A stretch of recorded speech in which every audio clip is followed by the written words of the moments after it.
अच्छा जी, इस तरफ गौर नहीं करें, ये इस तरफ गौर नहीं करना भी आपने। ये सिंगल एंट्री के लिए मैं जब स्टार्ट करूंगा बात तो कहूंगा कि ऐसा कर लेंगे, वो सभी समझाऊंगा, ठीक है। ये सिर्फ अपना टाइम बचाया है थोड़ा सा, ठीक है।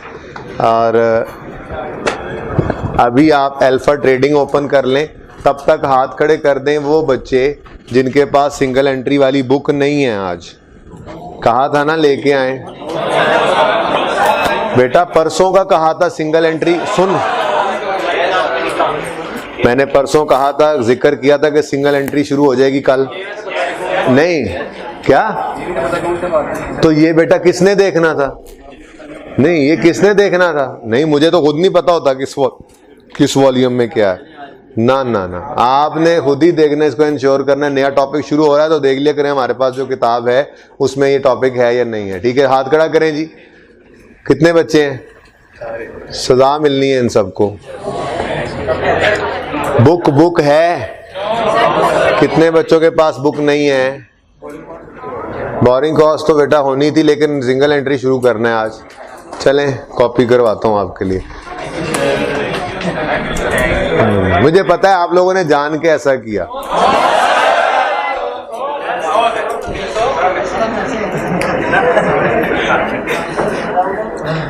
अच्छा ही सुने,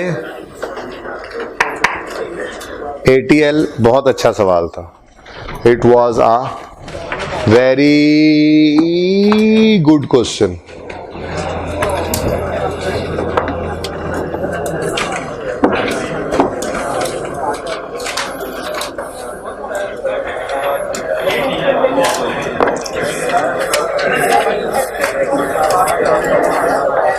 और तो ये होमवर्क भी मिटा गया, बदतमीज।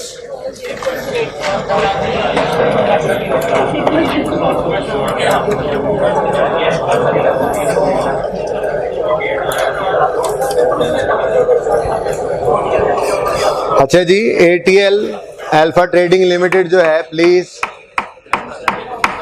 अल्फा ट्रेडिंग लिमिटेड वाला सवाल जो है ये आपने घर पे दोबारा करना है अगर नहीं किया तो, ठीक है। कितने बच्चों ने किया था घर पे? ओके, कितनों ने नहीं किया हुआ ATL? पता भी है होमवर्क था? तुम्हें पता भी है होमवर्क था? दुआ का खौफ करो यार।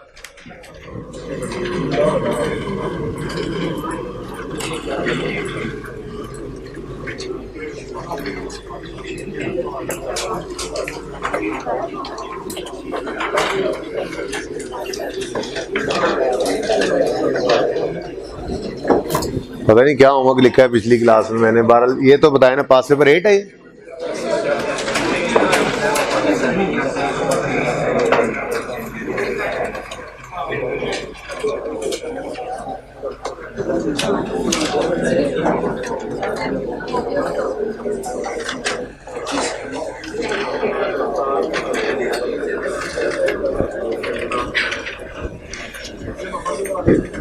अच्छा जी, सवाल पे आए जरा, और सवाल की रिक्वायरमेंट पे बल्कि पहले आए। सवाल की रिक्वायरमेंट बिल्कुल ही हटके थी। जितने सवाल आज तक हमने देखे, बोरिंग कॉस्ट की बात कर रहा हूँ, बोरिंग कॉस्ट की बुक है ना सब बच्चों के पास? हाँ, उसमें पेज नंबर 759 पे रिक्वायरमेंट है पास पेपर 8 की। पेज 758 पे ये क्वेश्चन है, शुरू हो रहा। पेज 758 क्वेश्चन नंबर 8 पास पेपर का, अल्फा ट्रेडिंग लिमिटेड। इसकी रिक्वायरमेंट पढ़ रहा हूं मैं। रिक्वायरमेंट है, prepare from the above information compute the related amounts and disclose them under appropriate heads. Compute the related amounts, relevant amounts and disclose them under appropriate heads in ATL's statement of financial position as at 31 December 14 in accordance with IFRS।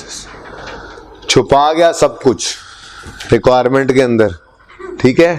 हमें नहीं बताया उसने borrowing cost capitalise calculate करनी है, हमें नहीं बताया उसने कि CWIP या एसेट की कैरिंग अमाउंट कैलकुलेट करनी है, हमें नहीं बताया उसने कि जर्नल एंट्रीज करके सब कुछ निकाल दो। परेशान ही कर गया। कहता है ऊपर वाली इंफॉर्मेशन से रेलेवेंट फिगर्स कैलकुलेट करो और उनको रेलेवेंट हेड्स में शो करो। चलो ठीक है, मर्जी इसकी, हम फिलहाल रिक्वायरमेंट एड्रेस तो कर लें। ठीक है, ATL statement of financial position होंगे तो एक्सट्रैक्ट्स ही ना, कि नहीं? होंगे तो एक्सट्रैक्ट्स ही ना, कि सब कुछ तो नहीं, सारी बैलेंस शीट तो ट्रायल्स ही बना करती है, तो एक्सट्रैक्ट्स ही होंगे। उसने कहा बस ऊपर इंफॉर्मेशन से रेलेवेंट डाटा उठा लो। एज ऑन 31 दिसंबर 2014। ठीक है, ओके। अब सवाल पढ़ना शुरू करते हैं, पता लग ही जाएगा कि किस चीज का सवाल है, क्या कुछ है इसमें। कहता है on 1 July 14 Alpha Trading signed an agreement with Quality Builders for construction of an office building at a cost of 500 million. Construction commenced on 1 July, underline कर लें, ये डायरेक्ट भी सीखे ना पेपर में कैसे कमेंसमेंट सिजेशन निकाला करेंगे। ठीक है, जैसी रेलिवेंट डेट आती जाए जेन में रखते जाएंगे जी। कंस्ट्रक्शन, ये वर्क स्टार्टेड किस दिन है? 1 जुलाई को। And is plan to complete, ये बाद में पढ़ते हैं, बाद में आके भी पढ़ते हैं। फिर नीचे कहता है payments made to the builder were as follows. First payment किस दिन हुई है? 1 जुलाई को। बिल डेट अलग और पेमेंट डेट अलग है। ज़बानी बताया था क्रैशी स्टील की एंट्री का, इमाम की एंट्रीज करवा के कहा था अगर पेमेंट और बिल डेट डिफरेंट हो जाए तो एंट्रीज 2 बनेंगी, एक रिकॉर्डिंग ऑफ बिल, दूसरा पेमेंट ऑफ बिल। अभी बता भी देता हूँ, एंट्री करके भी दिखा देता हूँ। ठीक है, ओके। उसके बाद फर्स्ट पेमेंट भी 1 जुलाई को हो रही है। ठीक है, अगली लाइन बाद में पढ़ते हैं, जरा पहले डिसाइड कर लें। Construction cost have been financed from following sources. Bank loan of 100 million was obtained on 1 July 14। ये तो जरा डिसाइड कर लेना चलते हुए। ठीक है, तो 1 जुलाई 14, 1 जुलाई 14, 1 जुलाई 14, तीनों डेट्स सेम है, तो फिर लेटर लिखने की जरूरत नहीं है। ये कमेंसमेंट होगी 1 जुलाई 14 पर, और ऊपर वर्क कंप्लीशन डेट गिवन थी, वो क्या है? 30 जून 16। 30 जून, हम 1 जुलाई 14 में काम शुरू करते हैं, 30 जून 15 आता है, फिर 30 जून 16 आता है। 2 साल तक ये बिल्डिंग बनती रहेगी, 2 साल तक ये कंस्ट्रक्शन का काम जारी रहेगा। चलो कोई बात नहीं, हमारा साल अगर पहले एंड हो जाए तो हम फिर सिजेशन की बजाय उसको ईयर एंड पे रोक दिया करते हैं, चाहे वो इंटरेस्ट एक्सपेंस की कैपिटलाइजेशन हो, इन्वेस्टमेंट इनकम की जो है वो माइनस करना हो, या जनरल बोरिंग का इंटरेस्ट कैपिटलाइज करना हो। हर चीज कहाँ रुक जाया करती है? सिजेशन बाद में है, लेकिन ईयर एंड पे रोक देते हैं। ठीक है, चल तो कमेंसमेंट करेंगे 1 जुलाई 14 से, और सिजेशन समझ लें हमारे सवाल की हद तक 31 दिसंबर 14 पर है। डन? ठीक है, चल ओके। अब आपको पता है, आप एक वर्किंग किया करते थे, बोरिंग कॉस्ट टू बी, वो आप कर लेंगे घर पे, मैं बिल्कुल भी नहीं कर रहा आज। उसमें आप 2 और 3 चीज़ें लिखा करते थे, यहाँ से आपकी वो फिगर आ जाया करती थी, टोटल आप उसको ले जाया करते थे, एसेट की कॉस्ट में ऐड करते थे। ऐसे ही है, वो कर लेंगे आप, नो इशू। ओके, अच्छा अब वापस आते हैं।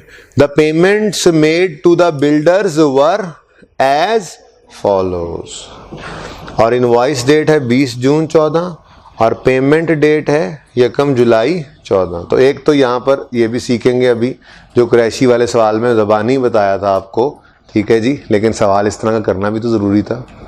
अब क्लास में नहीं करवाया, होमवर्क दे दिया। मैंने आपको ये कहा था, अगर बिल आया और उसके बाद पेमेंट कुछ दिन बाद हुई तो बिलिंग डेट पर बिल रिकॉर्ड हो जाएगा, पेमेंट के वक्त पेमेंट अलग से रिकॉर्ड करनी पड़ेगी। तो इसका मतलब इस सवाल में 2 एंट्रीज होंगी। ठीक है, एक बिल के सामने, एक बिल के लिए 2 एंट्रीज करनी पड़ेगी हमें। ठीक है, डिस्क्रिप्शन क्या है? एडवांस, और नेट पेमेंट है 50 मिलियन, 79 मिलियन, 100 मिलियन। नजर आ रही है? बिल भी आ गए, 2 प्रोग्रेस बिल्स आए हैं, प्रोग्रेस तो चलती रहेगी। अभी ये 2 प्रोग्रेस बिल्स आए हैं सिर्फ, ठीक है, शायद क्वार्टरली बिल्स ही भेजते हैं ये, बहरहाल 2 बिल्स आ गए हैं, अभी खैर से बथेरे पड़े हुए हैं, ठीक है। The progress bills were paid after deduction of advance and retention money at 10% and 5% respectively of the gross amount of the bills.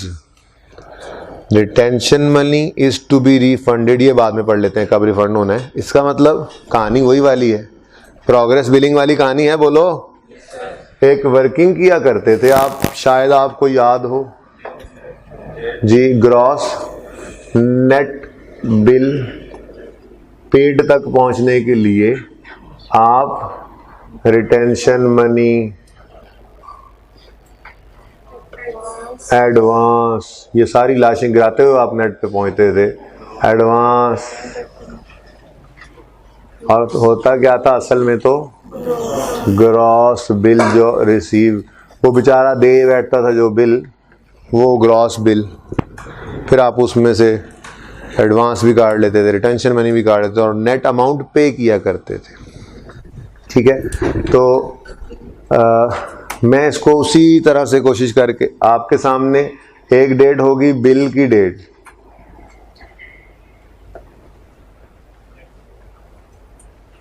Gross bill received on, ये जरूरत नहीं है वैसे वर्किंग में लिखने की, लेकिन आपको समझाने के लिए, बिल किस दिन रिसीव हुआ, फिर उसके बाद नेट अमाउंट पेड ऑन, और ये नेट अमाउंट किस दिन पे हुई, ये दोनों बातें डिफरेंट डेट्स पे थी, ऐसे ही है। चलें अब जरा वो देख लेते हैं। बिल पहला, इनवॉइस मतलब बिल किस दिन पहला रिसीव हुआ, बिल इनवॉइस 20 जून 14 पर, बिल रिसीव हुआ 20 जून 14, किस चीज का था, एडवांस का। हमने किस दिन पे कर दिया, 1 जुलाई, और ये बिल की ग्रॉस अमाउंट कितनी थी, 50। अच्छा, इसमें कितना एडवांस, बेटा नहीं, ये तो एडवांस ही है, एडवांस लोगे तो बाद में एडजस्ट होगा ना, एडवांस में से तो कुछ एडवांस नहीं, ये क्या बात हुई फिर 50 लेके फिर 5 उसमें से एडजस्ट करने बैठ जाओ, नहीं ऐसा नहीं होता। तो ये तो एडवांस था। उसने आगे लिखा भी हुआ है क्लियरली, क्या लिखा हुआ है अगली लाइन में कि advance the progress bills were paid after deduction of advance and retention. Progress bills are paid after deduction of advance and retention money. उसने नहीं कहा एडवांस को भी, एडवांस में से तो एडवांस एडजस्ट होता ही नहीं, और रिटेंशन मनी का भी उसने कहा प्रोग्रेस बिल्स से डिडक्ट होंगे, ठीक है ना। आपको पता ही है एडवांस तो अलग कर लो, प्रोग्रेस बिल ही टोटल अमाउंट के आने हैं आखिर तक, ठीक है ना। इमाम वाले सवाल से शुरू हुए, कुरैशी में गए, अब यहाँ पे पहुंचे, तो सही है। तो एंट्री साथ के साथ करते चलते हैं, इसमें गौर ना करें, ये बाद में जो है ना फिर देख लेंगे हम, अभी इसके उधर कुछ भी नहीं है जी। 1 जुलाई, और बोलो तो सही, 1 जुलाई 2000 क्या एंट्री करोगे, advance to contractor debit cash credit, 50 कर लो।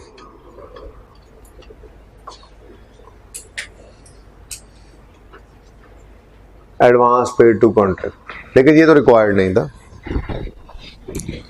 सही है। बिल जब भी आया हमने एडवांस की एंट्री तो उसी दिन करनी थी ना जिस दिन हमने एडवांस पे करना है। ये कौन सा प्रोग्रेस बिल है कि बिल्डिंग के पेमेंट के ऊपर पूरा हुआ, तो एडवांस का बिल है। तो जिस दिन कॉन्ट्रैक्ट साइन किया उसी दिन उन्होंने बिल भेज दिया, हमने कहा ठीक है काम शुरू करो, पैसे भी पहुंच जाएंगे।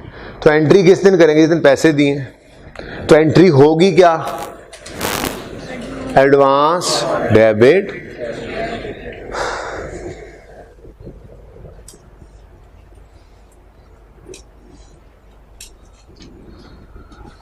31 दिसंबर 14 है ईयर एंड, 1 जुलाई 14 पर ये एडवांस आपने पे कर दिया, ये आपके हाथ में एक एसेट बन गया, बोलो। अच्छा, ये वाला प्रोजेक्ट 30 जून 15 तक, सॉरी 31 दिसंबर 15 तक ख़त्म नहीं होना, ये 31 दिसंबर 16 वाले साल में कहीं यहाँ जाकर ख़त्म हो रहा है प्रोजेक्ट, ऐसे ही है, सही है। अब यहाँ खड़े हुए आपके पास ठीक है कुछ एडजस्टमेंट हो भी जाएगी, अभी हम देखते भी हैं। ये एडवांस जो है आपका एसेट तो था, अब यहाँ खड़े होके आपकी ऐनक जो आगे चलेगी ना, तो वो बता नहीं पाएगी कि कितना एडवांस अगले 1 साल में एडजस्ट होना है, कितना उससे भी आगे जाकर, ठीक है। तो आई कैप ने जो सोल्यूशन में किया उसने यहाँ पे शो ही नहीं किया, लिख दिया जी नॉन करंट करंट बाइफरकेट नहीं हो सकते। पर मैं तो ये कहूँगा कि आप उसको लिखें नॉन करंट एसेट्स में। एक तो CWIP आएगा, बोलो आएगा कि नहीं, क्योंकि बिल्डिंग अंडर कंस्ट्रक्शन है, ठीक है। आप इसके साथ ही लिख दो advance to contractor. Advance to contractor लिखकर यहां पर एक छोटा सा नोट दे देना सवाल के एंड पे, सोल्यूशन के एंड पे, कि जी we have not bifurcated this advance between current and non current. बनता तो है करंट भी और कुछ नॉन करंट भी, क्योंकि हमें अगले बिल्स नहीं दिए हुए। कितने बिल इस साल में, 2 आएंगे, 3 आएंगे, 4 आएंगे, कितने कितने के आएंगे, इस एडवांस में से कितना एडजस्ट होगा, तो वो देखते हैं एडवांस बनता कितना है। वो जितना भी बनेगा वो सारे का सारा हमने नॉन करंट में शो कर देना है, और नोट लिख देंगे कि हम बाइफरकेट नहीं कर सकते कितना करंट कितना non current due to absence of information. वो ठीक है ना। बहरहाल एडवांस आ तो गया, एंट्री बोलो एडवांस टू कॉन्ट्रैक्टर डेबिट कितने से, 50 से, और कैश या बैंक क्रेडिट। और मैंने आपको समझाया हुआ है कि एक्सट्रैक्ट्स बनाते हुए कभी भी कैश को प्रेजेंट करने की जरूरत नहीं होती, ठीक है। डन, पहली एंट्री हो गई, ये एंट्री डन। नेक्स्ट, उसके बाद क्या हुआ जी, देखें जरा। 10 सितंबर 14 पर 10 सितंबर 14 पर फर्स्ट प्रोग्रेस बिल रिसीव हुआ, ठीक है। अच्छा, और किस दिन पे हुआ, 31 अक्टूबर 14। अब इधर देखें जरा तवज्जो से, आखिरी लाइन क्या लिखी हुई है, ऊपर हेडिंग देखें, नहीं, इसी टेबल में आखिरी कॉलम की हेडिंग देखें, नेट पेमेंट। ये 79.9 क्या है, नेट बिल पेड। ये क्या है, इधर देखें 79.9, ठीक है। पेमेंट की हद तक तो ये फिगर ठीक है, माना कि ये 79.9 पे होना है, लेकिन आपको ये भी तो पता है कि कैपिटल वर्क इन प्रोग्रेस तो हमेशा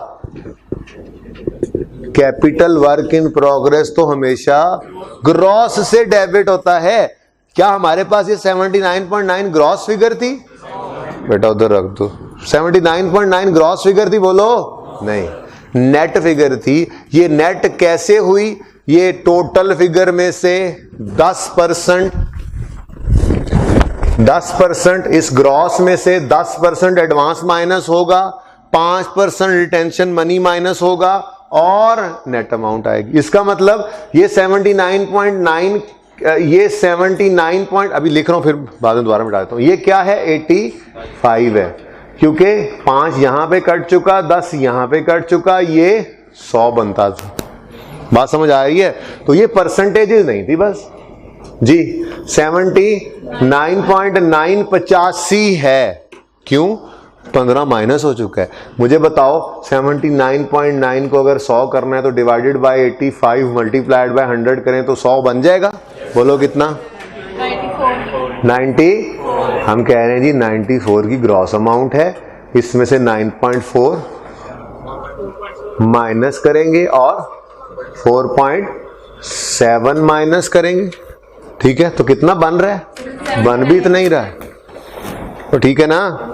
ये पता चला है 94 कैसे बने, ऐसे बने, ठीक है। अगला भी देख लो, अगला बिल किस दिन आया, नोट कर लेना, बाद में नोट करना जी। 30 दिसंबर, ठीक है, हमारे साल के बाद पेमेंट है, लेकिन हमारे साल में बिल आ गया है, प्रोग्रेस कंप्लीट हुई पड़ी है CWIP के लिए, इसको रिकॉर्ड तो करें, ग्रॉस को निकालना तो पड़ेगा। बोलो जी, किस दिन पे किया? देखा, पेमेंट निकल गई, यानी कि ये पेएबल आएगा हमारे साल में जी। 31 जनवरी 15। चलें जी, कितनी नेट पेमेंट है? 100.3 डिवाइडेड बाय 85 मल्टीप्लाइड बाय 100, 118। इसमें से 11.8 एडवांस, 5.9 रिटेंशन मनी और नेट। ठीक हो गया? चले, अब मैं कहता हूं आपसे कि मुझे पहली एंट्री तो आपने करवा दी, दूसरी भी करवा ही दे। किस दिन हो रही है दूसरी एंट्री? पहले भाई या ये अगस्त, या अगस्त कहाँ लिखा हुआ? अगस्त कहाँ लिखा हुआ? किसने बोला अगस्त? वैसे बोला किसने? 31 अक्टूबर नहीं बेटा, ये जिस पठान ने 31 बोला उसको ये इत्तलान अर्ज है कि पहले बिल आया। मैंने आपको बताया था इमाम वाले सवाल में एक लाइन लिखी हुई थी कि बिल और पेमेंट सेम डेट पे हैं, तो मैंने आपको कुरैशी के सवाल की शायद एंट्री करके भी दिखाई थी शायद, कि तोड़ देंगे एंट्री अगर बिल और पेमेंट की डेट अलग हुई। कैसे तोड़ेंगे? अब आज देख लें। बिल जिस दिन रिसीव हुआ वो दिन कौन सा है? 10 सितंबर। 10 सितंबर को बिल रिसीव होने की एंट्री करो। बोलो बोलो। CWIP ये हमेशा ग्रॉस से डेबिट, कितना? 94। इसमें से हमने कहा भाई साहब आप जो बिल लाए हैं इसमें से हमने 9.4 ऑलरेडी आपको दे दिया है, याद आ रहा है? और कितना? 4.7 अभी आपको देना नहीं, और ये लो कैश। हाँ, बस इतना सा फर्क था। 10 सितंबर को बिल आया, ये बिल रिकॉर्ड हो रहा है, तो हमने यहां पे लिखा पेबल टू कॉन्ट्रैक्टर। कितना जी? 79 इसकी नरेशन बनती है first progress bill recorded not paid. अभी पे नहीं हुआ, मैंने रिकॉर्डेड एंड पेड नहीं, उस दिन पहले दिन क्या था? Recorded and paid. उसके बाद देखो किस दिन पेमेंट हो रही है? 31 अक्टूबर 2000। तो पेमेंट के वक्त बस आपने ये कर देना है, पेबल टू कॉन्ट्रैक्टर डेबिट और कैश या बैंक क्रेडिट। कितने से? 79.9। यहां पे हम क्या लिखेंगे? Payment made to contractor. अब जाके पेमेंट हुई है उस बेचारे को, बिल दे गया था वो। समझ रहे हैं? चलें जरा इसको एक्सट्रैक्ट्स की तरफ लेके आने की कोशिश करते हैं। मुझे ये बताएं रिटेंशन मनी के बारे में क्या कह रहा है, कब वापस करेगा? रिटेंशन मनी के बारे में क्या कह रहा है, कब वापस करेगा? कंप्लीशन ऑफ वारंटी पीरियड कितना है? 1 साल। कंप्लीशन कब है? कंप्लीशन कब है? हम यहां खड़े। एक तो कंप्लीशन नहीं होना है 1.5 साल बाद, इस साल के एंड पे कंप्लीशन होगी 1.5 साल बाद। मैं अभी एंट्रीज नहीं कर रहा, मैं कह रहा हूं बहरहाल क्लोजिंग डेट पे जो रिटेंशन मनी आएगी मैं उसको क्लासिफाई करना चाह रहा हूं ना, किस तरफ लेके जाऊं। ठीक है, नॉन करंट या करंट। एक तो हमारे साल के एंड के भी 1.5 साल बाद कंप्लीशन होनी है, फिर उसके भी 1 साल बाद जाके ये रिटेंशन मनी वापस आना है। तो रिटेंशन मनी जो भी होगा, जितना भी होगा, वो नॉन करंट लायबिलिटी होगा या करंट? ठीक है, चले, हो सकता है कोई करंट एसेट भी आ ही जाए।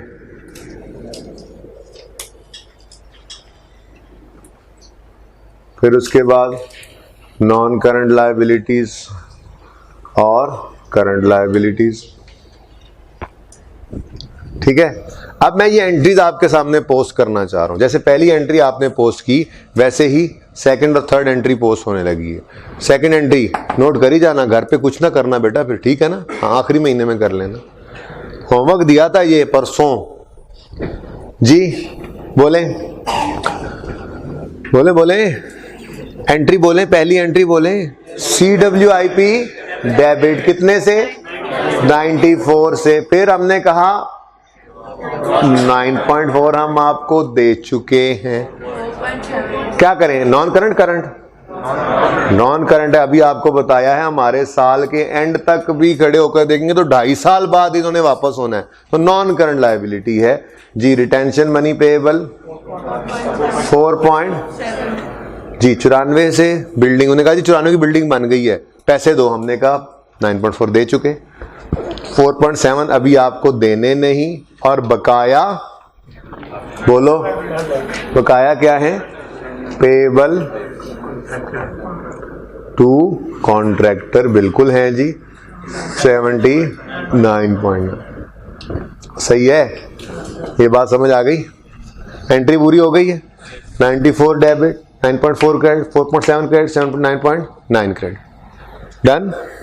उसके बाद अगली एंट्री क्या हुई, पेएबल डेबिट 79.9 से पेएबल डेबिट, और कैश को प्रेजेंट नहीं करते, कैश क्रेडिट, डन, ठीक है।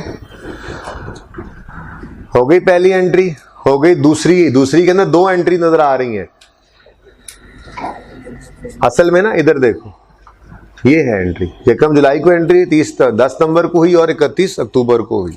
अब अगली एंट्री किस दिन होगी, 30 दिसंबर को अगला बिल आ गया, 30 दिसंबर 14 हमारे साल में ही है, अब जबानी कर रहा हूं सुनो।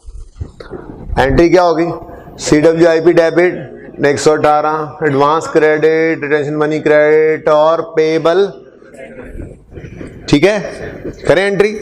CWIP कितने से डेबिट जी, 118 से CWIP डेबिट, एडवांस 11.8 से क्रेडिट, रिटेंशन मनी पेएबल 5.9 से क्रेडिट, और पेएबल टू कॉन्ट्रैक्टर क्रेडिट 100.3 से। नहीं, ये एंट्री सही नहीं हुई, समझ आई है एंट्री,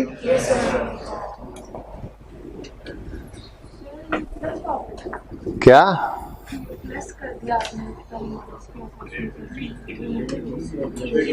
ये पहली एंट्री है ना, पहली एंट्री, पहली 94, पहली तो 50 थी ना, फिर दूसरी एंट्री है 94, 9.4, 4.7, 79.9 हो गया, फिर आखिरी एंट्री देखो 79.9 डेबिट ही तो हो रहा है, ये डेबिट की है, कैश क्रेडिट की, डेबिट है, लायबिलिटी डेबिट होना माइनस, जो पेएबल था वो पे हो गया। अब ये पेएबल पे नहीं हुआ हमारे साल के एंड में, इसलिए इसमें कुछ नहीं होगा जी। सवाल की एंट्री खत्म हुई यहाँ पे, ओके। अब इधर देखो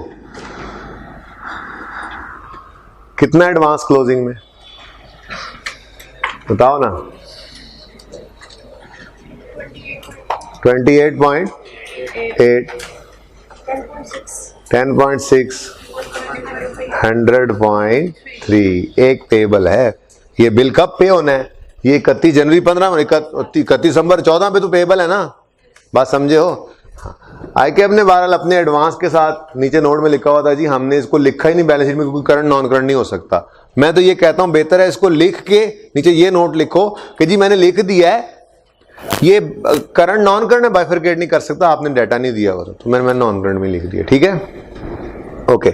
अब CWIP भी टोटल कर दें या कुछ और ऐड होना है, याद करो कॉस्ट ऑफ CWIP में भी क्या कुछ होता था, पेमेंट्स, भाई कंस्ट्रक्शन पेमेंट्स तो आ गई हैं 94 और 118, देख लो 94 और 118 आ गई, और तो कुछ नहीं आना। अब पहले एडवांस की बात तो करो, कहा था कंस्ट्रक्शन पेमेंट है, एडवांस भी है या नहीं है, कि नहीं, नहीं है, बोलो। अगर आप एडवांस लिखोगे ना और प्रोग्रेस बिलिंग के कॉन्सेप्ट पे चल रहे हैं तो उसमें एडवांस ने एडजस्ट होना है, बिल भी ग्रॉस रिकॉर्ड करते रहोगे और एडवांस भी, तो कितने मिलियन का है ये, 500 का है तो 50 एडवांस होगा, आखिर पे जाके आपका एसेट जो है वो 550 का रिकॉर्ड होगा, जो कि गलत है, इसलिए एडवांस को मत लेना। Okay done. हाँ बस एक चीज रह गई है, वो क्या है? वो है हमारा कॉस्ट ऑफ CWIP में कंस्ट्रक्शन पेमेंट्स तो आ गई, कोई मैप फी, कोई कंसल्टेंट फी बोले है? नहीं है। कोई परमिट फी, कोई बोरिंग कॉस्ट कैपिटलाइज्ड? हाँ जी है, बिल्कुल है। और इस सवाल में अब बाकी तो कुछ भी नहीं है। बाकी आपने कमेंसमेंट सीजेशन से 6 महीने देख रहे हैं आप, लेकिन इसमें सस्पेंशन थी 1 महीने की, तो इसलिए, और वो भी नॉन रूटीन है। बताता हूँ अभी क्यों, पहले आप भी बता लेंगे वैसे तो जी। नॉन रूटीन सस्पेंशन है तो हमने यहाँ पे मंथ्स लिखने हैं और डैश को थोड़ा सा जो है वो बटे को स्पेस देकर लिखना है, ठीक है? ओके।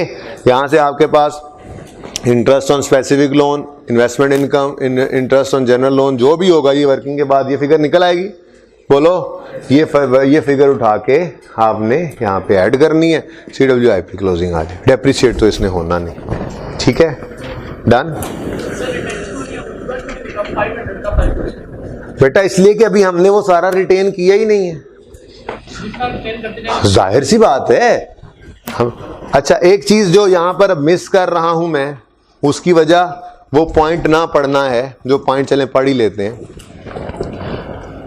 ठीक है जी, ये जरा चलें सवाल जरा जल्दी जल्दी पूरा कर ही लेते हैं। बिल्स हो गए? बिल्स हो गए? ओके। उसके बाद वो कहता है progress bills are adjusted at 10% and 5%। Done.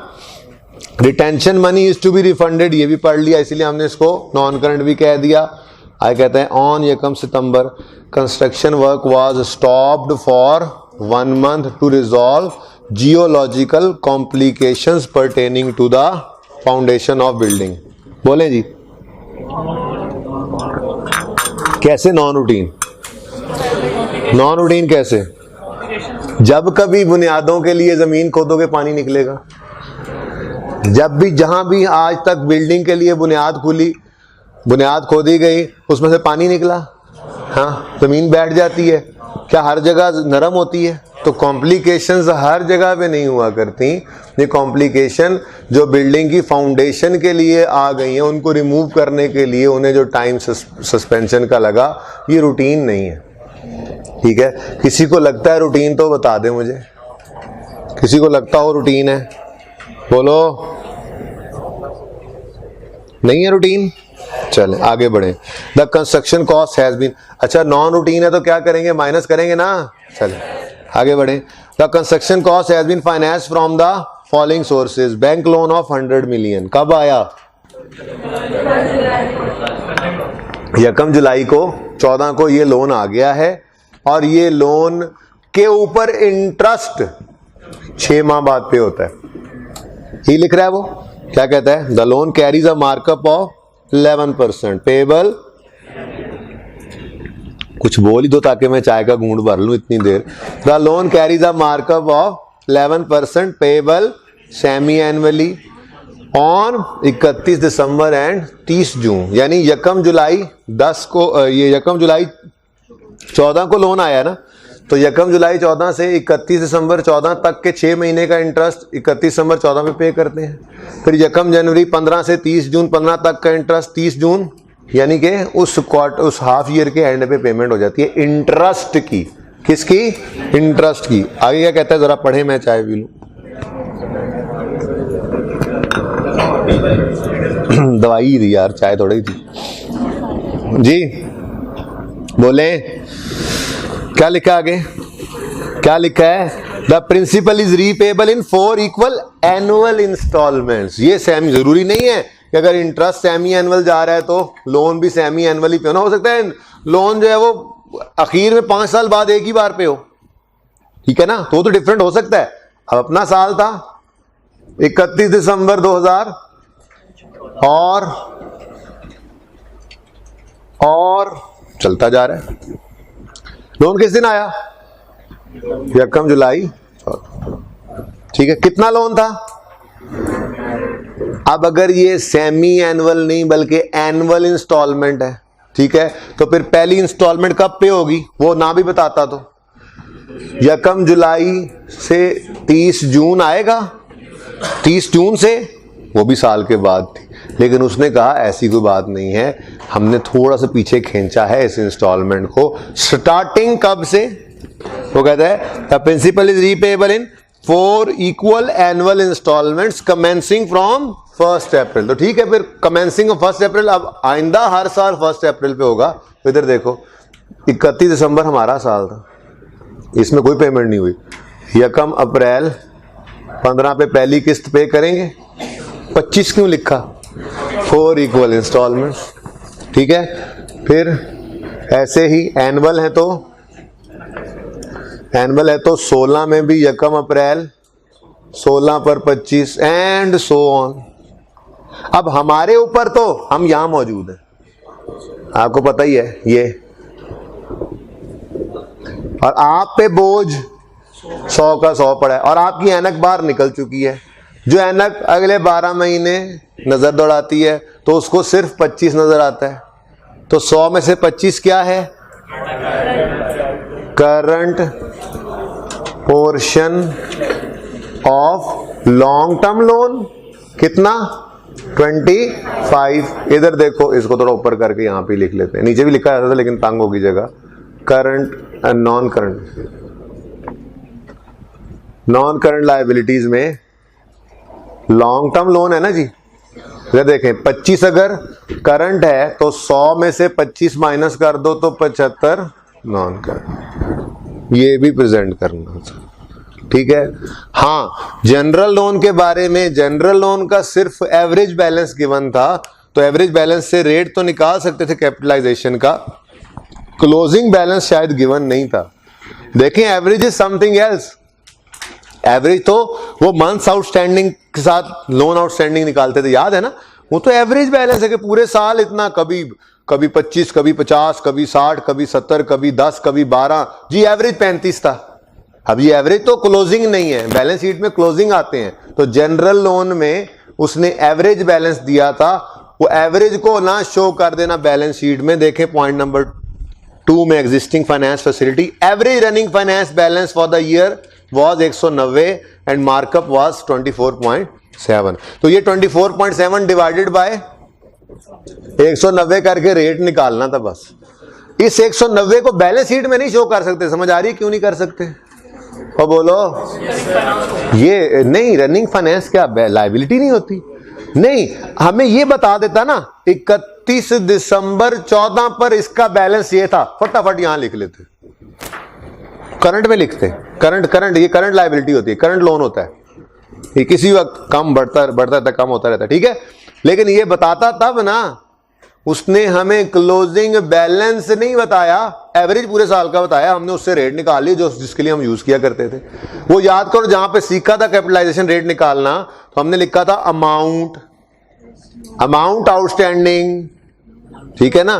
फिर वो मतलब लोन आउटस्टैंडिंग निकाल लिया था। अब वो लोन आउटस्टैंडिंग क्या था, एवरेज ड्यूरिंग द ईयर। तो रनिंग फाइनेंस में ये एवरेज क्या है, मैं आपको बता तो रहा हूं कि किसी वक्त साल किसी वक्त के अंदर वो ये कितना 190 है ना, वो कहता है साल में किसी वक्त ये 200 था, किसी वक्त 250 था, किसी वक्त 150 था, किसी वक्त 160 था। अगर एवरेज आउट करें तो ये 190 ऑन एवरेज आउटस्टैंडिंग रहा पूरे साल में। तो ये ऑन एवरेज बैलेंसेस तो यहाँ पे नहीं आते, यहाँ पे तो एज ऑन आते हैं। तो एज ऑन नहीं है ये, इसलिए इसको प्रेजेंट नहीं करेंगे, ठीक है। क्लियर है ये बात। अब इसको काइंडली घर जाके तफसील से दोबारा कीजिएगा। It was a very good question. ये थोड़ी सी बीच में ध्यान रखने वाली बात थी। पढ़ाया हुआ है, समझाया हुआ है कि CWIP ग्रॉस से जाना है हमेशा। अब वो नेट दे रहा है तो ग्रॉस पे लेके जाना आपका काम था। ओके जी स्टूडेंट, बिल्कुल, तो जो हम लोग पे करेंगे 30 जून को और 31 दिसंबर को। बेटा सेमी एनुअल, पूरी गल पढ़नी है, फ्रॉड नहीं लाना।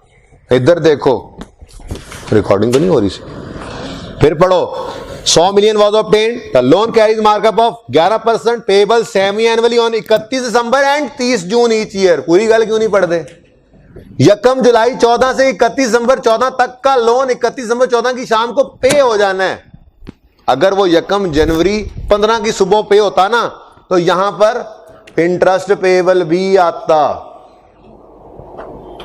लेकिन वो नहीं है क्योंकि यकम जुलाई 14 से 31 दिसंबर 14 तक का इंटरेस्ट 31 दिसंबर 14 की शाम को पे हो गया, तो फिर कुछ भी पेएबल नहीं, जो पेएबल था वो पे हो गया, नथिंग पेएबल। हो सकता है सर इसके अंदर हमें बहुत ज्यादा लोन दे दे। अच्छा, आप अपने घर से निकले और अपने मोहल्ले के दुकानदार की दुकान के सामने से आपका गुजर हुआ, आपका अच्छा दोस्त था, अच्छी सलाम दुआ है, आपका उधार भी चलता है उधर, ठीक है, तो आपने जब उसको देखा तो उसके चेहरे से हवाइयाँ उड़ी हुई थीं, बाल बिखरे हुए नजर आए, ऐसे करके वो ऐसे ऐसे कर करके ना उसने यूं, आंखें उसकी लाल हुई हुई थी, आप बड़े परेशान हुए, जाके आपने से कहा शकूर क्या हुआ? तो कहने लगा बस क्या बताऊं भाई, वो टैक्स वाले आए थे। तो क्या हुआ? टैक्स वाले आए थे तो कह गए हैं कि आपकी इनकम स्टेटमेंट बैलेंस शीट चाहिए 1 हफ्ते में। अब मुझे तो पता नहीं है इनकम स्टेटमेंट बैलेंस शीट कैसे बनती है, कहाँ से बनती है, क्या करूं? आपने कहा ले, जैसे भी कहा साथ ही ले, ऐ भी कोई गल है, अभी तो मैंने इंट्रो का पेपर दिया है। मैं कहने लगा था, असल में पिछली क्लास से मैं यूं कह गया, अभी तो मैंने इंट्रो का पेपर पास किया है, तो कहने लगे इंशाल्लाह इंशाल्लाह इंशाल्लाह। मैंने कहा बात और तरफ ना चली जाए, तो बात जितनी हुई उतनी जी। तो आपने कहा अभी तो मैं सीए, आपने से कहा मैं सीए कर रहा हूँ, सीए चार्टर्ड अकाउंटेंट बन रहा हूँ, तो तुम्हें मैं इनकम स्टेटमेंट बैलेंस शीट नहीं बना के, अब उसमें तो रोब झाड़ रहे हैं ना, ठीक है, तो खुद पता है कि यार इंट्रो में ना हमने इनकम स्टेटमेंट बैलेंस शीट बनाई थी, ठीक है, इनकम स्टेटमेंट बैलेंस शीट दो बैलेंस नहीं होती थी, पेपर में नहीं होती थी, घर पे तो एक सवाल 3 घंटे में अगर करते थे तो हो ही जाता था, सोल्यूशन वगैरह देख दू के वो। आपने हिम्मत कर लिया, आपने कहा यार टेंशन क्यों लेते हो शकूर, यार मैं तुम्हें बना देता हूँ इनकम स्टेटमेंट बैलेंस शीट, किस दिन काम आऊंगा तुम्हारे? मैंने कहा चलो ठीक है, आज सैटरडे है तो कल संडे है, छुट्टी है, वैसे भी कॉलेज नहीं जाना, F1 की क्लास भी कोई नहीं है, ठीक है, तो मैं कल सुबह आऊंगा, तुम्हें 2-3 घंटे लगेंगे, इनकम स्टेटमेंट बैलेंस शीट बना दूंगा। ज़हन में क्या था, वही ट्रायल से, चलो भाई हम घंटे में सवाल कर लेते थे, तो इसको ज़रा तफसील से बना के देंगे, 3-4-5 घंटे लगा लेंगे, ठीक है, कोई गलती ना हो जाए। तो आपके जहन में यही था, आपने कहा कल मैं आऊंगा, इनकम स्टेटमेंट बैलेंस शीट बना दूंगा तुम्हें। हाँ लेकिन वैसे निकलते हो आपने कहा, हाँ लेकिन पता है आपको, अगर ये आप कहीं से बनवाने जाओ तो वो तो आपसे 50-50 हज़ार रुपये ले लें, फर्म वाले हैं, ये ऑडिट फर्म्स वाले, वहाँ पे चार्टर्ड अकाउंटेंट्स बैठे होते हैं, बड़ा बहुत लूटते हैं बंदे को ना। आप कोई नहीं, आप टेंशन ना लो, आपको अगर कहें तो किसी फर्म से बात करूं, वो कहेगा नहीं यार आप ही बना दो, बस मेरे से ले लेना थोड़े से पैसे। मैंने कहा ठीक है चलो 15,000 रुपया लूंगा। आप हंस तो ऐसे रहे हैं जैसे आप सीए जो है वो किस लिए कर रहे हैं, सीए हैं आप लोग, ऐसी बातें ना किया करें, ये ऐसी फजूल बातें, हवाई बातें, ठीक है। सर्विसेज, हम लोगों का वक्त ही तो बिकता है, ये सर्विसेज के ही पैसे देने होते हैं उन लोगों ने हमें। अगर आप इनकम स्टेटमेंट बैलेंस शीट दुकानदार को बना के दे रहे हैं तो आप उससे उसके अपनी मेहनत का मुआवजा तो लेंगे ना। तो आपने उससे कहा भाई 15,000 रुपया लूंगा डिस्काउंटेड, तुम मेरे पहले कस्टमर हो, पिन पैक, तो तुमसे मैं इनकम स्टेटमेंट बैलेंस शीट का सिर्फ 15,000 लूंगा, हाँ किसी और को आइंदा लाए तो 30,000, ठीक है, ये रेट है अपना। खर्चा बहुत हो जाता है आपको पता है, आने जाने, पढ़ने में, सीए करने में, तो 15,000 दे देना, आप दोस्त भी हो, भाई भी हो, उधार भी चलता है आपके साथ, ठीक है, तो 15,000 में डन। मैं कहा डन। अब आप गए, आज हफ्ता है ना, आज गए घर पे, रात को नींद ही नहीं आई खुशी से कि सुबह 15,000 आ रहा है 15,000 आ रहा है, आपको नजर आ रहा है ट्रायल बैलेंस होगा, नीचे एडजस्टमेंट्स होंगी, जैसी आदत है, ठीक है, और मैं इनकम स्टेटमेंट बैलेंस शीट बना दूंगा और अब सुबह सुबह गए आप, ऐसे नहा धो के माए वाले कपड़े डाल के ऐसे कंगी चंगी करके जाके बैठे दुकान पे उसकी। मैंने कहा यार एक टेबल लगा दो और एक कुर्सी लगा दो, हैं ज़रा मैं थोड़ा अफसर फील कर रहे हो। तो बैठ गए आप। मैंने कहा चाय पिएंगे? हाँ जी चाय मंगवा लो। छोटे को भेज दिया चाय मंगवाने के लिए, आपको चाय पिलानी थी। अब आपने उससे कहा चलो ठीक है भाई शकूर काम शुरू करें। हाँ हाँ काम करते हैं। अच्छा ट्रायल ले आओ। मैंने ऐसे देखा आप।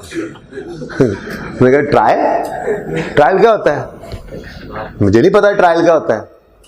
आप थोड़ा ठटके, लेकिन फिर आपको थोड़ा तसल्ली हुई। बेसिक्स पढ़ी हुई थी, इंट्रो पढ़ी हुई थी, हैं FR 1 तो अभी शुरू हुई है, अभी तो 1 महीना हुआ है, ठीक है। इंट्रो पढ़ी हुई थी। अब आपके जहन में आया हाँ कोई मसला नहीं है, ये चातियां मार रहे हैं लड़के, ये देखे ना तुम लोगों को खड़े हुए, अच्छा है जी दरवाजा बंद कर दो। फिर कम से कम बेइज्जती से तो बच जाओ, जग हंसाई तो ना हो। अब मैं ये तो बर्दाश्त नहीं कर सकता कि मेरे बच्चों पे लोग हंसे। मैं खुद बेशक हंसता रहा हूं। नहीं ओह शकूर के पास पहुंचे, हिम्मत नहीं आ रही। 15,000 नजर आ रहा है, अभी तक आता हुआ नजर आ रहा है। हमें जहन में आया अच्छा ट्रायल बनता था लेजर से, लेजर के क्लोजिंग आते थे, हैं। तो उसको कहा अच्छा यार चलो लेजर्स ही ले आओ, हम ट्रायल खुद बना लेंगे। मैंने कहा लेजर ये मतलब स्पाइसी हो या नॉर्मल हो चलेगा? मैंने कहा क्या हो गया? नहीं क्या लेजर क्या समोसों को कहते हैं? नहीं मुझे नहीं पता आप लोग अकाउंटिंग में लेजर किससे कहते हैं। आप सर पकड़ के बैठ गए। आपने कहा अपना अपना सर पकड़ना, ठीक है। सर पकड़ के बैठ गए कि यार ये तो 15,000 यूं जाता हुआ नजर आ रहा है। 15,000 आपको दूर जाता हुआ नजर आ रहा है अपने से, हैं क्योंकि उसके पास ट्रायल है ही नहीं, है लेजर भी नहीं है कि आप ट्रायल बना लो, ठीक है।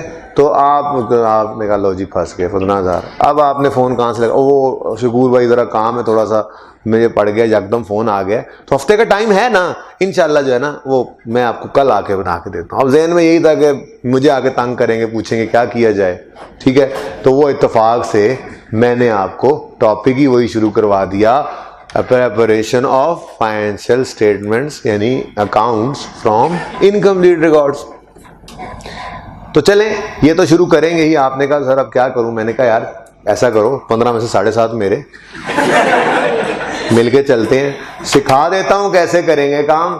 जिंदगी में करते रहना, दुआएं देते रहना। अगर परसेंटेज पक्की रखनी है तब भी ठीक है, लेकिन 50% पहले क्लाइंट पे तो तुमसे लूंगा, आधे पैसे मेरे आधे तुम्हारे, क्या ख्याल है?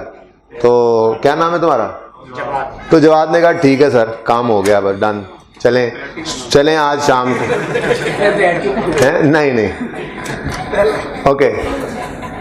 जवाब ने कहा डन हो गया सर, आज ही शाम को ना क्लासेस से आप फारिग हो चलते हैं, 7,500 आपका 7,500 मेरा। मैंने कहा ठीक है चलो। अब उसके पास पहुंच गए, ये स्टोरी बहुत ज़रूरी है समझना, ठीक है। उसके पास पहुंच गए, उससे पहुंच के पूछा भाई साहब आप कुछ सवाल हम करने लगे, ठीक है। भाई साहब आप उधार पे भी चीज़ें बेचते हैं? मैंने कहा हाँ जी बिल्कुल उधार पे बेचता हूँ। ये देखें मेरा रजिस्टर, इस रजिस्टर के अंदर हर बंदे का रिकॉर्ड मौजूद है।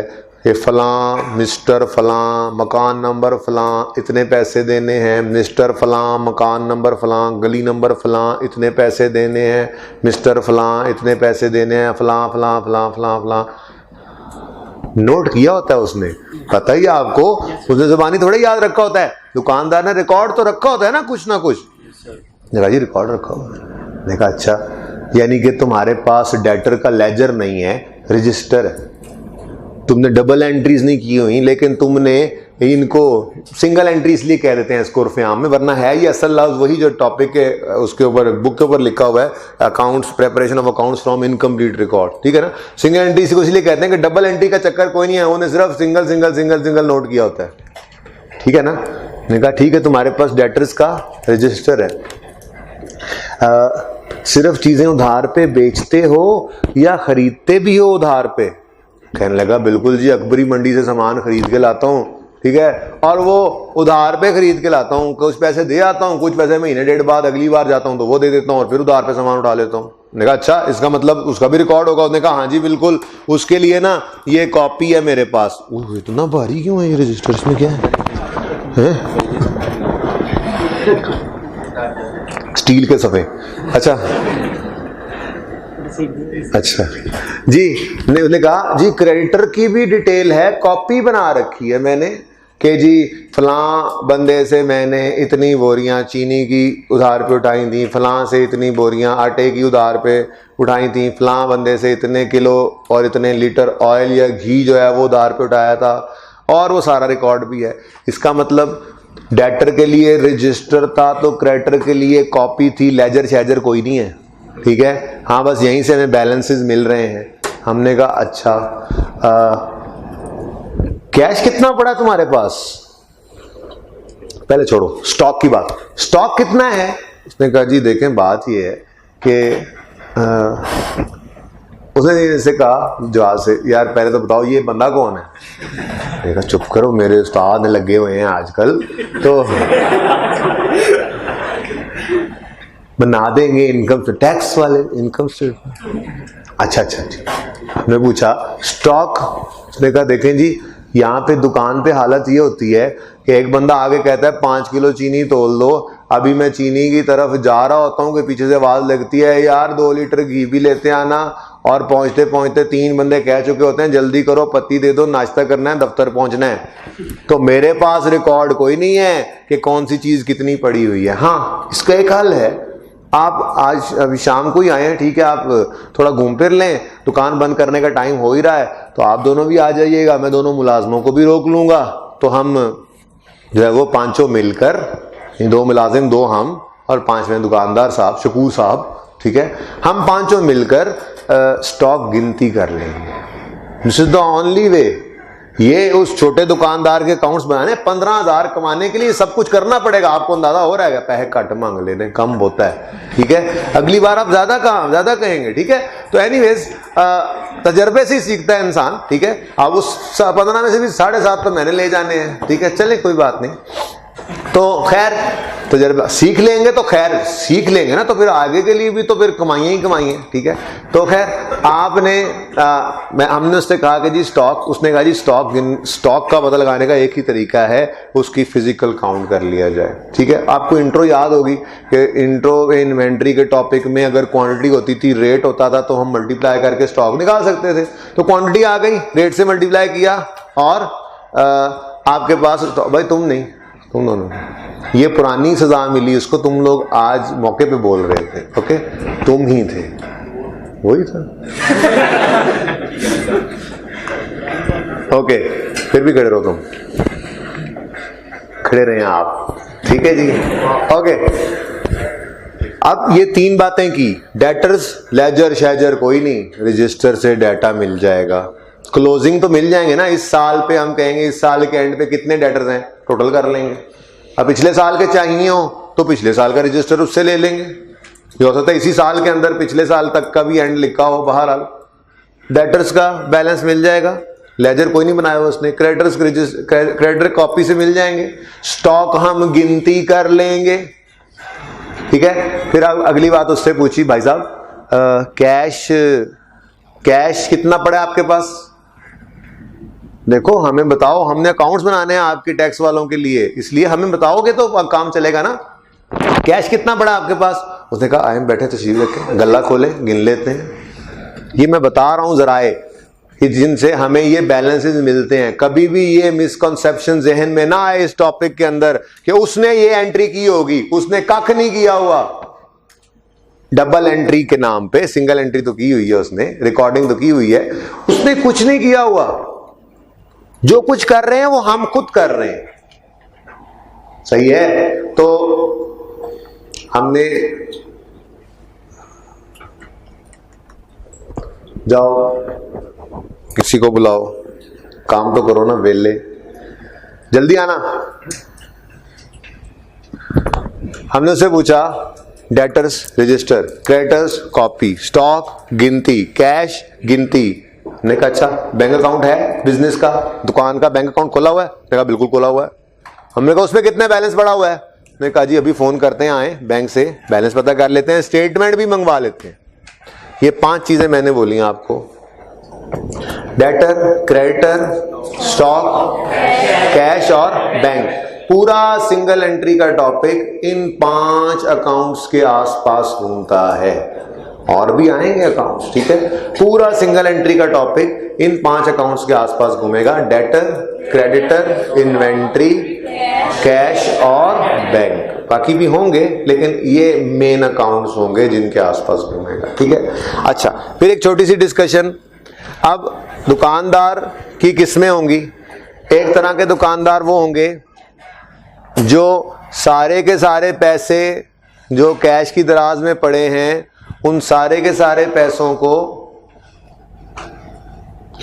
जो कैश, बाकी मसला हो रहा है, जो कैश के दराज में पड़े हुए सारे के सारे पैसों को शाम को बैंक में जमा करा देंगे, और फिर बाकी सारे खर्चे वो बैंक से करेंगे, वो कैश से खर्चे करें ही ना। ऐसे दुकानदार भी हो सकते हैं, ठीक है, कि जो कमाते हैं वो सारे का सारा बैंक में रख के उसके बाद उसमें से चेक लिख लिख के खर्चे निकाल रहे हैं।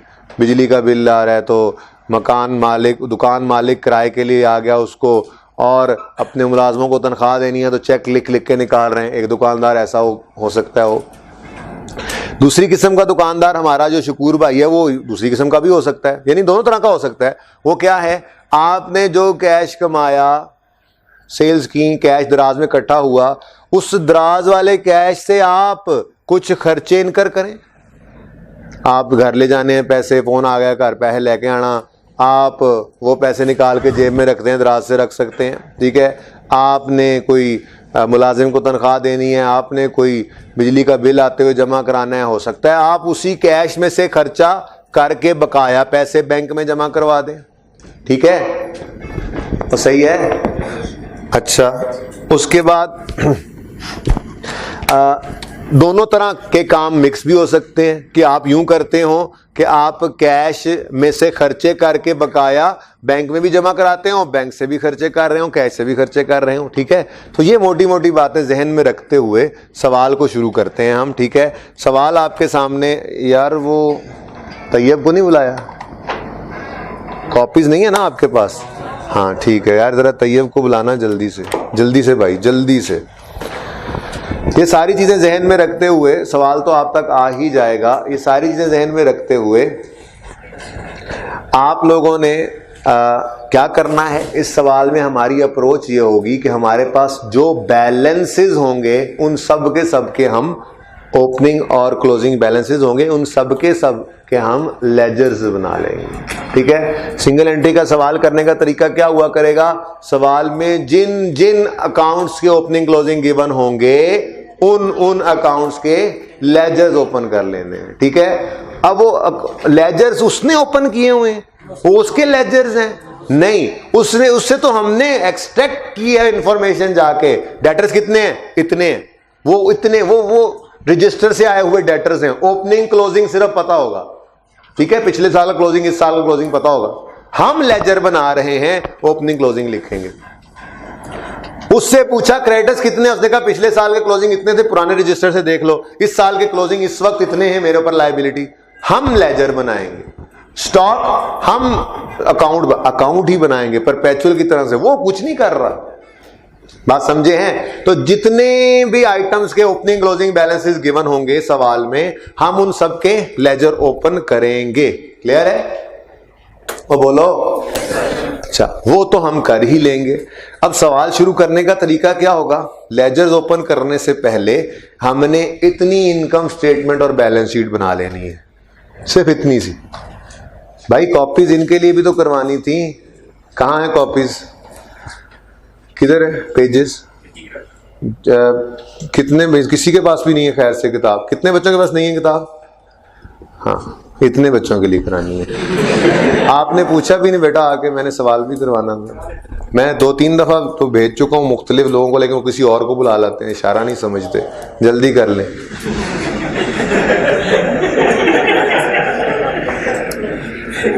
ओके, इतना सवाल लाजमी कर लेना है आपने, इतना फॉर्मेट लाजमी बनाना है। Sales less cost of sales, cost of sale की डिटेल नहीं चाहिए हमें, कॉस्ट ऑफ सेल की एक फिगर आएगी। उसकी वजह मैंने आपको बताया कि हम हर चीज जिसका ओपनिंग क्लोजिंग होगा लेजर बनाएंगे। स्टॉक भी गिवन होगा लाजमी, उसका भी लेजर बनेगा।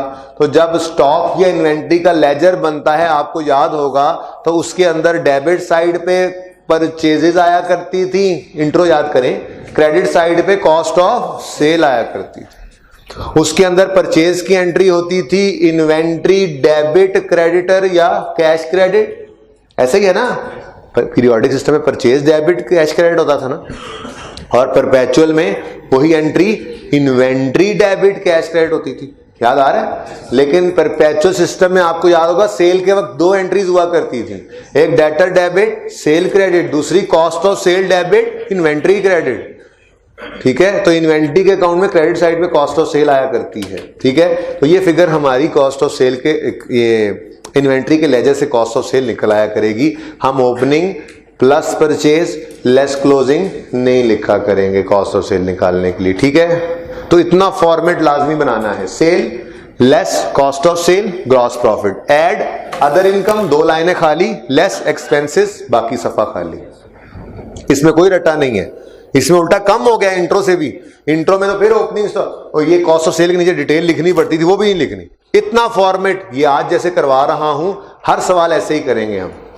जब भी सवाल शुरू होगा मैं फटाफट ये फॉर्मेट बनाया करूंगा, sale less cost of sale GP, add other income, दो लाइनें खाली, लेस एक्सपेंसेस बाकी सफा खाली, सफा पलट देंगे। परिचय की बात कर रहा हूं। अगले सफे पे बैलेंस शीट, ये हेडिंग्स देना जरूरी है वरना 48 नंबर आते हैं। नाम, रिपोर्ट का नाम, पीरियड, ये लाजमी है, हंस लो बेशक पर ये लाजमी है। ठीक है, इसके बाद balance sheet, capital and liabilities में opening capital plus net profit less drawings, closing capital आता है। बोलो, सिर्फ इतना लिखना है। लायबिलिटीज लिखना है, 5-6 लाइंस खाली छोड़नी है। एसेट लिखना है, बाकी का आधा सफा काटना। इतना फॉर्मेट तो बना लोगे ना? ठीक है, इतना फॉर्मेट जल्दी से बना भी लो। भाई उसे कहो कितनी कॉपीज होनी है, देखो जरा, तुम्हें मैं आज बताता हूँ बोलने की सजा कितनी, जितनी है। नोट कैसे, नोट थोड़ी करना है, खुद बनाना है।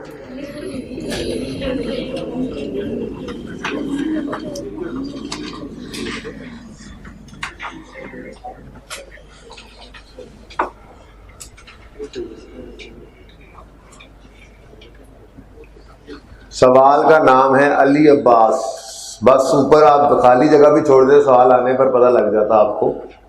इनकम स्टेटमेंट, बैलेंस शीट, 3 लाइनें खाली होनी चाहिए ना जिसमें आप लिख सकें फॉर द ईयर या एज ऑन। ठीक है, उसको छोड़ें, बाकी फॉर्मेट बना लें, जो फॉर्मेट काम का फॉर्मेट क्या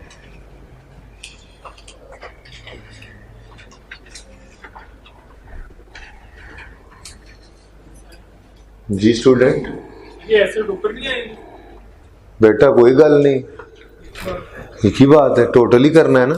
asset is equal to capital plus liability बोलो या capital plus liability is equal to asset बोलो, कोई फर्क तो नहीं। ऊपर ही लिखेंगे हम तो हर दफा। आपने एसेट्स ऊपर लिखे थे इंट्रो में, कोई मसला नहीं, ऐसे भी कर लेंगे, कोई मसला नहीं, फर्क नहीं पड़ेगा। ठीक है, असल मेरा रट्टा ऐसे लगा हुआ है ना।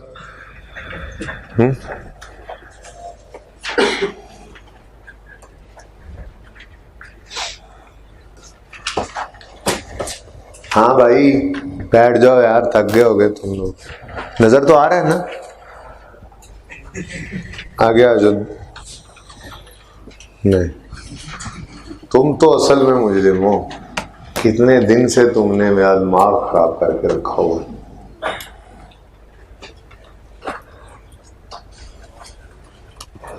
कोई बच्चा कह रहा है पीछे से, कह रहा है दिमाग है सही सर आपका, अल्लाह माफ करे।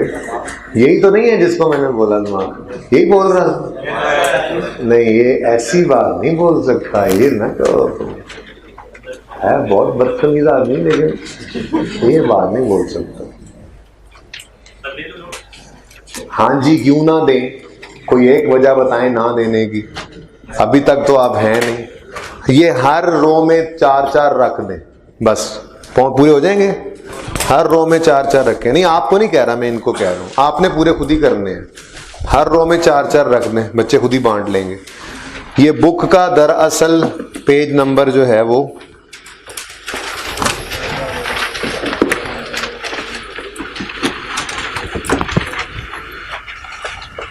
ये प्रैक्टिस क्वेश्चन नंबर 5 है, बुक का पेज नंबर 268 है। लिख लें इसके ऊपर 268, क्योंकि जब बुक होगी तो वहां से देख लेंगे ना। 268 मेरा तो सफा यहीं पड़ा था ना, वो तो दे दो जी। इतना फॉर्मेट बन गया है, ये तो आपने नहीं बनाने, मैं फॉर्मेट की बात की। फॉर्मेट बन गया है, बताएं भाई। ये फॉर्मेट बनाने के अंदर, ये वाला फॉर्मेट बनाने के अंदर 1-1.5 मिनट से ज्यादा नहीं लगाया करेंगे आप। ये स्पीड बनानी है आपने। Sale less cost of sale, GP, add other income, 2 लाइनें खाली, लेस एक्सपेंसेस, सफा खाली, आगे बढ़े। आगे बैलेंस शीट के अंदर opening capital plus net profit less drawings, उसके बाद लायबिलिटीज, 5-6 लाइनें खाली, एसेट्स और बाकी सफा खाली। सोचे समझे बगैर लिखना है ये सब कुछ, इसमें कुछ सोचने की जरूरत नहीं है।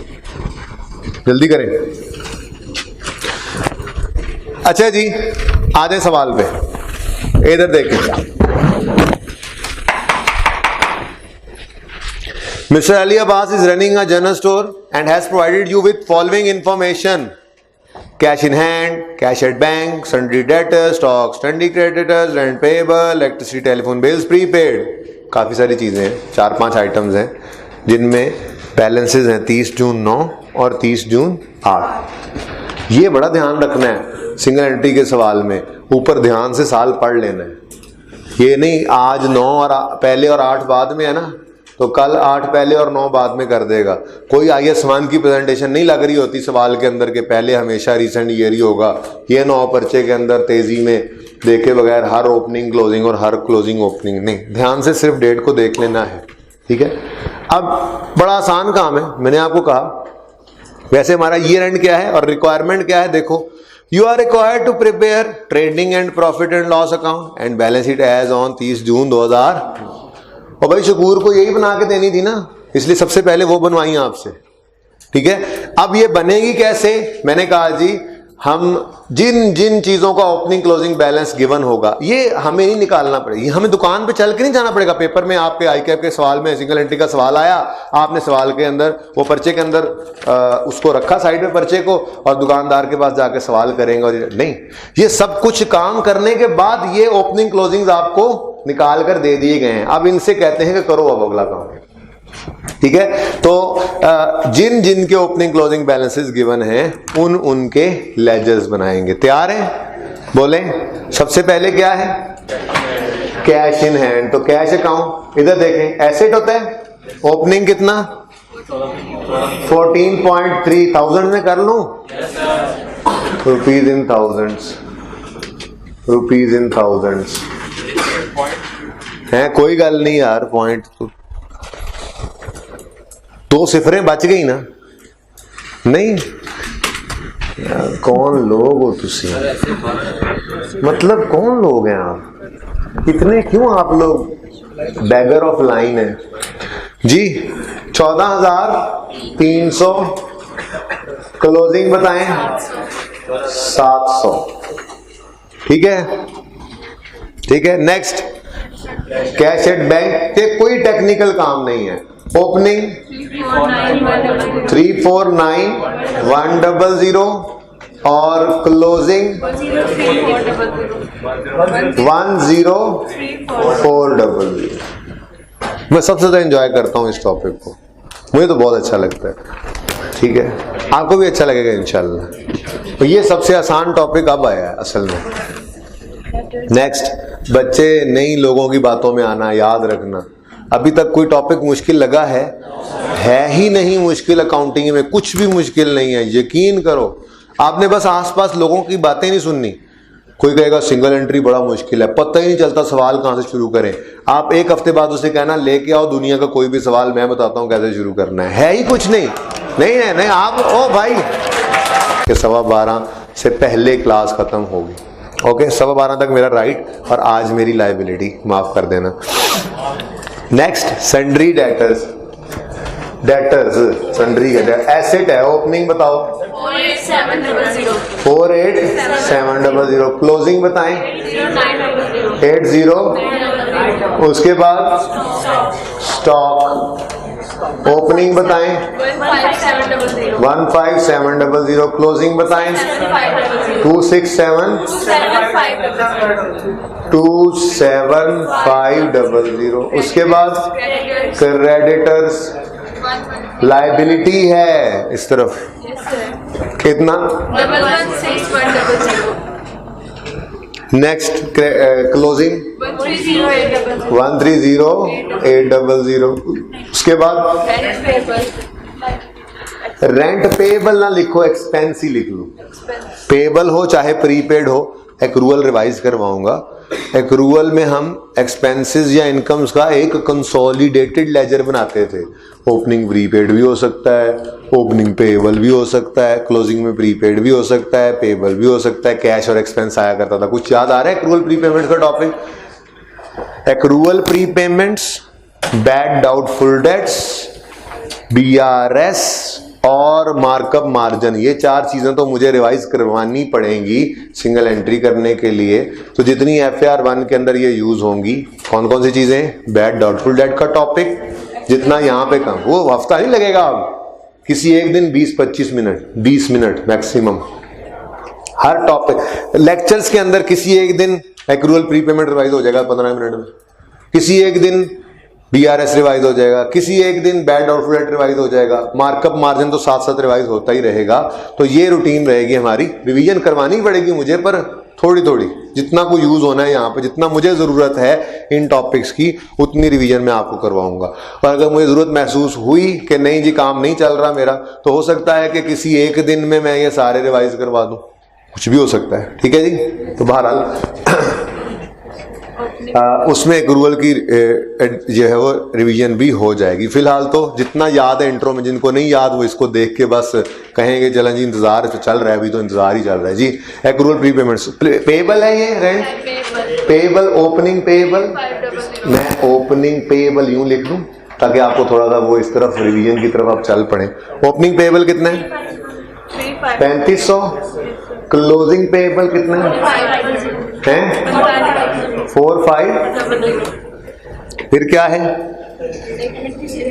इलेक्ट्रिसिटी, ये भी एक्सपेंस है लेकिन ये प्रीपेड है, एसेट है। ओपनिंग प्रीपेड नहीं है तो कोई बात नहीं, क्लोजिंग तो है जी। तो जिसका ओपनिंग ना हो क्लोजिंग हो, सिर्फ उसको भी बनाना है। बैलेंस तो है ना, जीरो भी तो बैलेंस ही होता है। डन।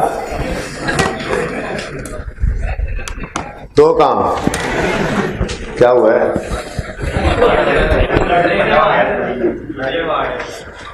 क्या कर रहे हैं, दरवाजा खोलो, दरवाजा खोलो, दरवाजा खोलो। भाई कौन लड़ाई कर रहा है, अभी डरा देता हूं, डर गए ना, बंद कर दो।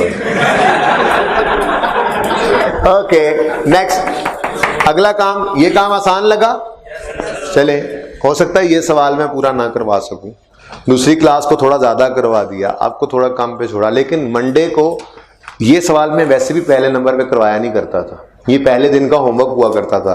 पूरी क्लास ही ना मिली, अल्फा ट्रेडिंग डिस्कस करना था हमारा, आधा घंटा 40 मिनट तकरीबन उस पर लग गए, ऐसे ही है। तो इस वजह से मैंने यही क्वेश्चन थोड़ा सा डिस्कस किया कि जहन के अंदर ये बातें बैठ जाएंगी। मैंने पहला सवाल पास पेपर का ही करवाना होता है, इसमें मुश्किल सवाल ही पहली दफा करवाता हूँ आप, ठीक है। तो मंडे को वो फुल फ्लैज क्वेश्चन होना है, एक तो लेट कतन नहीं होना, उसमें ये सारा काम भी ऐसे होते होते यहां तक पहुंचेगा। जो समझ आता है अल्हम्दुलिल्लाह कहना, नहीं समझ आता तो परेशान नहीं होना। जितना मकसद था वो मेरा इस वक्त तक पूरा हो चुका है। अब चूंकि सवाल आपके सामने चला गया है, इसलिए मैं अगले 5-7 मिनट में, 5-1 मिनट में कोशिश करता हूं थोड़ी बहुत बात कर लूं, क्योंकि सवाल आपकी तरफ चला गया। हो सकता है घर पे जाकर कोई ट्राई करना चाह भी ले, संडे भी तो है ना, ठीक है, लेकिन मेरा मकसद यहां तक पूरा हो चुका है। सिर्फ एडजस्टमेंट 3 समझा लूं तो उसके बाद। एडजस्टमेंट 3 क्या है, देखो, bank payments made during the year ended 30 June now have been summarised as follows. जी, बैंक पेमेंट्स हैं, बैंक पेमेंट्स सबसे पहले क्या नजर आ रहा है, क्रेडिटर को पेमेंट हुई, क्या नजर आ रहा है, क्रेडिटर को पेमेंट हुई, कहां से हुई, बैंक से हुई। एंट्री बोलो, creditor debit bank credit bank की पेमेंट या कैश की पेमेंट, अगर उनका लेजर होगा तो उसमें एंट्री पोस्ट किया करेंगे, हम करेंगे, उसने नहीं किया हुआ, हम कर रहे हैं सब कुछ। और अगर उनका लेजर नहीं होगा तो पेमेंट्स है ना, एक्सपेंस ही होगा, उसको डायरेक्ट एक्सपेंसेस में जाके भी लिख सकते हैं। ठीक है, तो एंट्री की तरतीब क्या होगी? कतअन इसके अलावा नहीं एंट्री करनी, ऐसे ही करनी है आपने एंट्री। पहले सिर्फ फिगर्स देखेंगे, मुझे नहीं पता बचपन से इंट्रो से आपकी क्या रूटीन है, लेकिन अब यही रूटीन रखनी पड़ेगी आपको आइंदा के लिए। क्या? क्रेडिटर्स, ये क्रेडिटर लिखा हो, क्रेडिटर्स डेबिट कितने से? 8 लाख से क्रेडिटर्स डेबिट। कुछ मत लिखो यहां पे, सिर्फ फिगर लिखनी है, लाजमी है ऐसे एंट्री की तरतीब हो। क्रेडिटर्स डेबिट बैंक क्रेडिट, आप लिख लो यहां पे क्रेडिटर्स, यहां पे लिखो बैंक। समझे हो? ये काम हुआ? ओके, आगे क्या है? ये देखो, रेंट डेबिट बैंक क्रेडिट, कर लोगे ऐसे ही, rent debit bank credit, electricity debit bank credit, delivery cost selling expense है, इसका लेजर नहीं है, इधर देखो ये नई चीज, तो ये भी देख लो। कल सारा सवाल और उसकी एक एक एंट्री दोबारा करेंगे, ये वाला नहीं करेंगे मंडे को। ये तो इतना आसान सवाल है कि मंडे वाला सवाल करने के बाद आप इसको देख देख के हंसेंगे भी सही सवाल को। ठीक है, लेकिन यही आपका मंडे का दोनों सवाल होमवर्क भी होंगे, इसके अलावा होमवर्क फिर भी कोई नहीं होगा, मंडे को यही होमवर्क होगा, क्योंकि मंडे वाला सवाल भी करना होगा और ये 2 सवाल भी आपने उस वक्त करने होंगे एक दिन में। ओके, ये देखें, जिनका लेजर था लेजर में एंट्री की, जिनका लेजर नहीं है डायरेक्ट करो। डिलीवरी कॉस्ट क्या है? एक्सपेंस है, देखो कितना, डिलीवरी कॉस्ट एक्सपेंस माइनस के साथ delivery cost debit bank credit, यहां पे लिख लिया डिलीवरी कॉस्ट। बाकी भी आई हैं भाई, ये ना कहना मिस हो गई हैं। ओके, स्टेशनरी भी ऐसे ही है, लेजर नहीं है डायरेक्ट लिख देंगे, डन। ओके, ऊपर आओ पॉइंट 2 में, बल्कि पॉइंट 1 में आओ सबसे पहले। ये जो पॉइंट 1 लिखा हुआ है ना, शायद ही जिंदगी में इन 2 सवालों के अलावा आपको फिर कभी मिले। इतना आसान नहीं हुआ करता, जैसे उसने कहा debtors only make payment in cheques which amounted to 250,000 during the year. Debtor से पैसे आए हैं बैंक में, बताओ, बैंक डेबिट डेटर, ठीक है। देखें जी, ऐसा कुछ नहीं हुआ करेगा, ये मिसिंग इंफॉर्मेशन ही होगी, हमें निकालने पड़ा करेगा कहीं ना कहीं से ये फिगर भी। अभी तो सहूलतें ही सहूलतें हैं, पहला सवाल तो ये थोड़ा सा सिर्फ जहन बता रहा हूं, तरीका क्या है। इतना फॉर्मेट बनाया, ओपनिंग क्लोजिंग लिखे, बैंक की पेमेंट्स को रिकॉर्ड कर रहे हैं, कैश की पेमेंट्स को भी रिकॉर्ड करने लगे। जैसे पॉइंट 2 में कहता है cash receive from cash cell is deposited in the bank after making drawings and meeting certain expenses to detail of which during the year are as follows. Electricity debit, इधर देखो, इधर क्या है? Electricity debit, ये electricity debit cash credit, समझे हो? Next, repairs debit, repair कोई नहीं डायरेक्ट आओगे इधर, repairs debit cash credit, ठीक है। और अगली बात, drawings in the year amounted to नहीं, drawing in the year range. अब रेंज तो लिख नहीं सकते, लेकिन परसों हम क्या कर रहे होंगे, जिस चीज का पता लग जाएगा ना, खाली एंट्री उसकी भी कर देंगे। क्या मतलब? नहीं, एवरेज नहीं, ड्राइंग्स की एंट्री बोलो। ड्राइंग्स डेबिट, बैंक से नहीं कर रहा, उसने कहा कैश से करता हूं मैं। Drawings debit cash credit.